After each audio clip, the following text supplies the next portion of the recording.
મારું નામ વિનુ બામણિયા, BLO 181, પ્રાથમિક શિક્ષક, જિલ્લા પ્રાથમિક શિક્ષક સંઘના કારોબારી સભ્ય તરીકે હું આ વાત કરું છું કે છેલ્લા કેટલાક સમયથી તંત્ર દ્વારા મેન્ટલી બહુ જ હેરાસમેન્ટ કરવામાં આવે છે.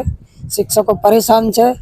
તો જો મારા જેવો સક્ષમ વ્યક્તિ પણ આત્મહત્યાની વાત કરતો હોય તો તમે વિચારો કે 24 કલાક અમે કેવા ડિપ્રેશનમાં રહીએ. વાત એ છે કે ભાઈ શિક્ષકોને તમે મેન્ટલી અપસેટ ના કરો, એમને ફ્રીડમ આપો. અને પહેલી વાત તો એક આખું તંત્ર ઊભું કરી અને આ બધી પ્રક્રિયાઓ કરો, શિક્ષકના આઝાદ કરી દો. 150 જેટલી સરકારી કામગીરી શિક્ષક જ કરશે તો બીજા વિભાગો શું કરશે? અમારા ક્ષેત્રનું કામ કરવા દો, અમને જીવવા દો, વાત આટલી છે.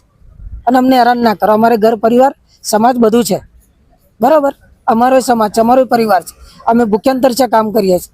24 કલાકની મુદત હોય તો 48 કલાક કરીએ છીએ. તો એ હવે અશક્ય, થાકી ગયા અમે, બરાબર? તો તંત્રને કહીએ, નમ્ર વિનંતી કે ભાઈ માણસ તરીકે જીવવા દો અને પહેલાં તો અમારું અપમાન ના કરો. અમારું અપમાન કરે ને તારે અમે મરવાની વાત કરીએ છીએ.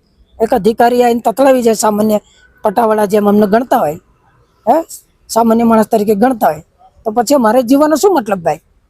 એટલે એ હેરેસમેન્ટ ના કરે અને અપમાન તો ભૂલમાં ના કરે. જેવું થશે, રાજ્યમાં લગભગ 4 જેટલા ગુરુજીઓ આ સ્થિતિમાં છે કે જેની શ્રદ્ધાંજલિ આપવા પણ કોઈ ગયું નથી. જેવી સ્થિતિ કોરોનાની હતી, કોરોનામાં અમે 63 દિવસ કામ કર્યું છે. આમ છાતી ઠોકીને કામ કરેલું છે, હિંમત રાખીને. તેવી સ્થિતિ આ પણ છે. તો અમને ફ્રીડમ આપો ને અમને કામ કરવા દો. અને એવું જ લાગતું હોય કે ભાઈ ગુરુજીઓ નથી કરતા તો એને વર્ગમાં મોકલો. વર્ગ મેં કામ કરશે, નહીં કરતા એના પર પગલાં ભરો. અમારા જ ખાતા સિવાય અમને બીજું કોઈ કામ મળવું જોઈએ નહીં.